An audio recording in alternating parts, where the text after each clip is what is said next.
Acompáñenme a leer juntos el versículo 40 del capítulo 11 de Daniel.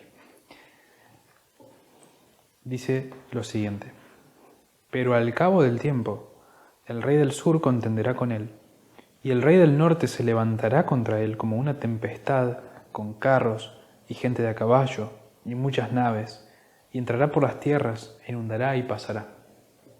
Versículo 41. Entrará en la tierra gloriosa, y muchas provincias caerán, mas éstas escaparán de su mano, Edom y Moab, y la mayoría de los hijos de Amón. Sigue diciendo: extenderá su mano contra las tierras y no escapará el país de Egipto, etc. Es interesante que vamos a encontrarnos en este estudio con muchísimos símbolos. ¿Cómo los vamos a interpretar? ¿Se refiere realmente a Edom, Moab y Amón? ¿No decía Elena de White que esta porción de Daniel es referente a los últimos días? ¿Acaso existen Edom, Moab y Amón hoy en día? No, no existen. Entonces, ¿cómo entendemos estos símbolos? ¿Cómo entendemos que al principio del capítulo se habla de un rey valiente que se levantaría y que conquistaría y que su reino sería dividido en 4, no a sus descendientes? ¿Realmente ese versículo está hablando de un rey valiente que es Alejandro Magno y el reino sería dividido en 4 generales? Todo eso es literal, pero de repente nos encontramos al final del capítulo con algo que nos confunde, porque si lo entendemos literalmente no le vamos a encontrar sentido y no le vamos a encontrar relevancia para nuestros días. ¿Cómo debemos entender esto? Vamos a ver algo que por ahí es sencillo, pero es importante tenerlo presente siempre. Y una manera práctica que podemos ver no solo en este capítulo, sino en los capítulos anteriores de Daniel, es que, como habíamos visto, tenemos en Daniel 2, Babilonia, Medo-Persia, Grecia, Roma, y en los pies vemos el hierro, ¿sí?, mezclado con barro. Una de las aplicaciones que Elena de White hace respecto a este asunto es que este hierro mezclado con el barro representa la unión de la Iglesia y el Estado que ocurriría en los tiempos de la supremacía papal. Entonces, vemos que lo que sigue a Roma es Roma papal.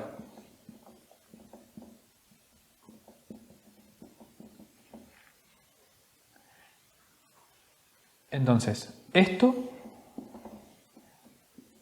es Daniel 2.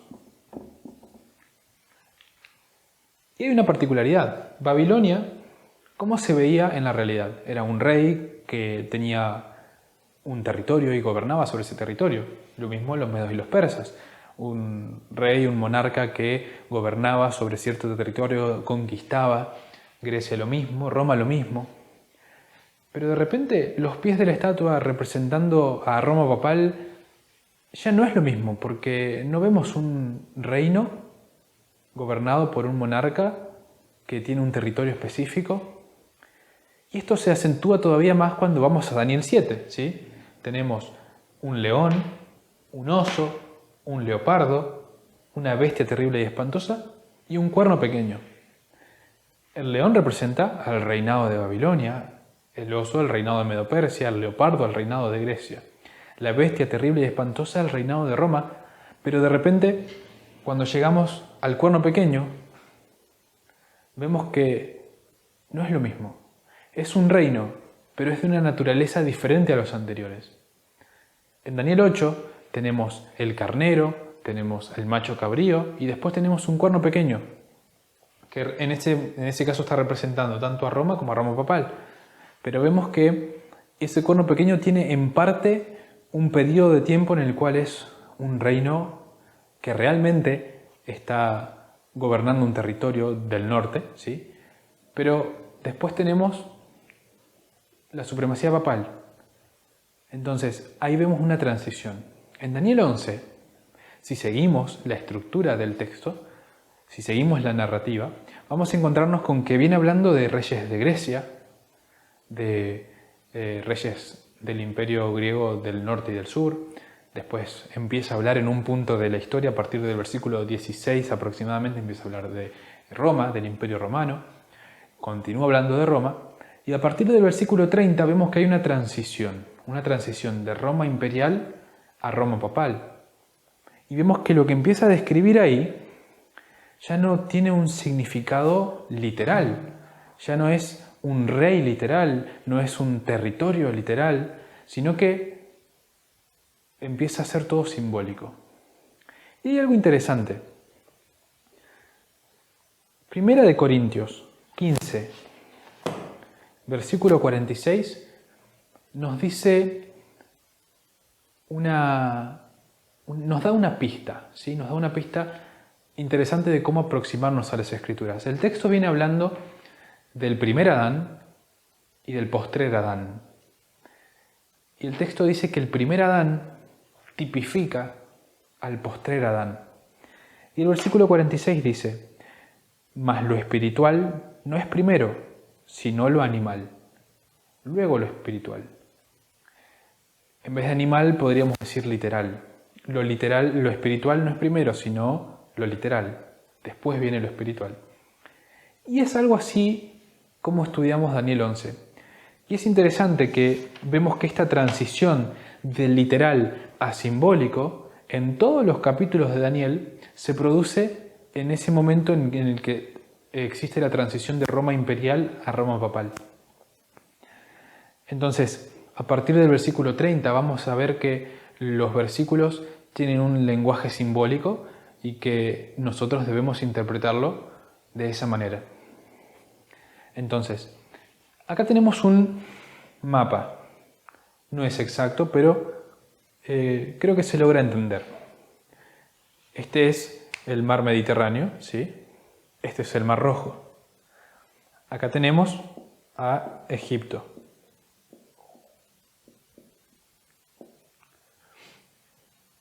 Acá tenemos Palestina.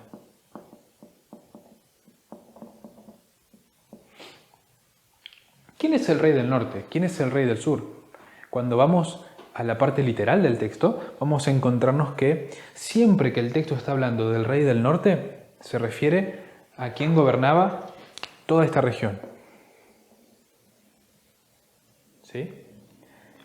Y siempre que estamos hablando del rey del sur, se refiere a quien estaba gobernando toda esta región acá, la región de Egipto.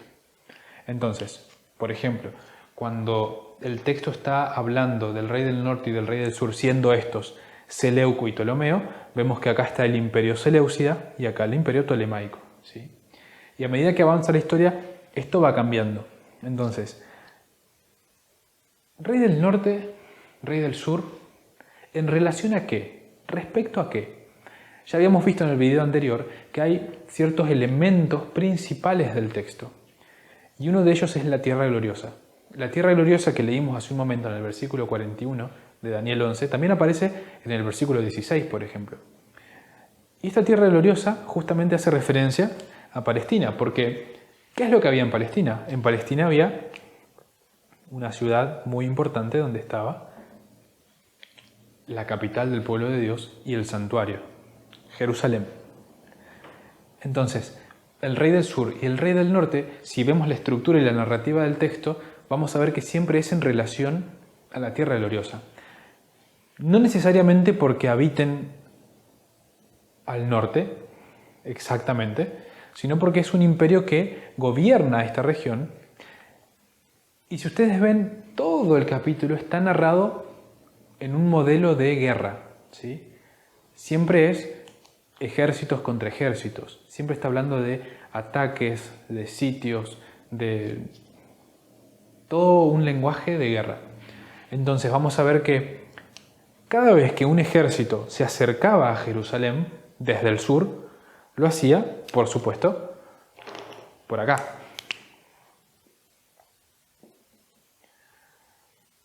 Al lado de Jerusalén tenemos un cuerpo de agua, tenemos un cordón montañoso también. Por lo tanto, los ejércitos que se acercaban a Jerusalén no lo hacían por acá, ¿sí? No lo hacían porque era más difícil. Todos los ejércitos que se acercaban a Jerusalén lo hacían por acá, o sea, por el norte. ¿Por qué hago esta aclaración? Porque, por ejemplo, los asirios, que en un punto de la historia son claramente el rey del norte, vemos que gobernaban quizá esta región, que podríamos decir está bien al norte. Pero, por ejemplo, la Biblia es muy clara que Nabucodonosor y Babilonia es el rey del norte, ¿sí? Cuando Jeremías profetiza al pueblo que iba a venir Nabucodonosor a destruir Jerusalén, dice que lo iba a traer del norte. Sin embargo, Babilonia está más o menos en esta región. Pero vemos que para ir a Jerusalén siempre venía desde el norte. Entonces, eso es simplemente una aclaración para que tengamos en cuenta a qué se refiere el texto bíblico cuando está hablando del rey del norte, del rey del sur y de la tierra gloriosa.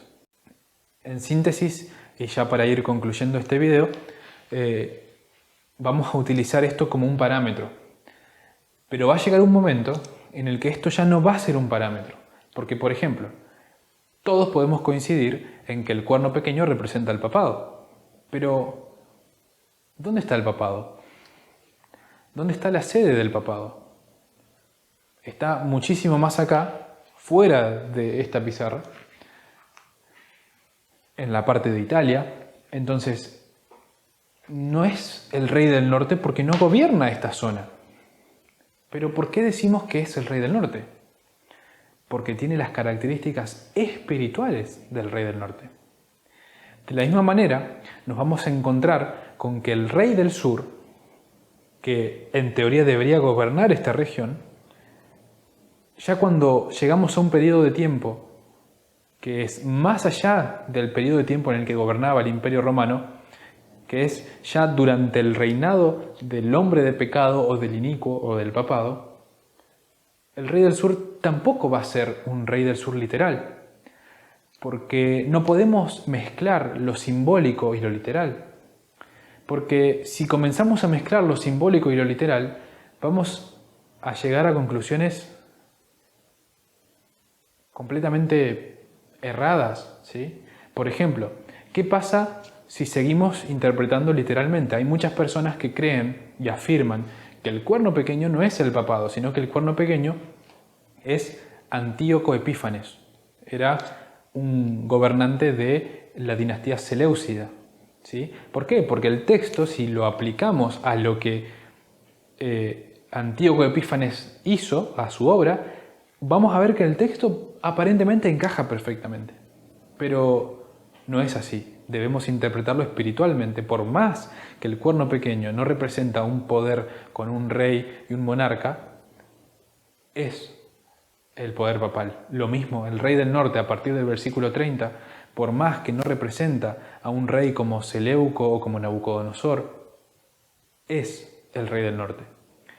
Y a partir de ahí, el análisis que hacemos tiene que ser simbólico, no solo para el rey del norte, sino también para el rey del sur. Porque si no, podríamos llegar a conclusiones muy locas, como por ejemplo, si leemos el versículo 41, en el versículo 40, que el rey del norte se levanta como una tempestad con carros y gente de a caballo y muchas naves. ¿Qué pensamos cuando decimos naves? Si es literal, ¿qué se nos va a ocurrir? ¿Con naves? ¿Con gente de a caballo? Estamos hablando de una guerra que se produce en el tiempo del fin, en estos últimos días. ¿Cómo se ve eso?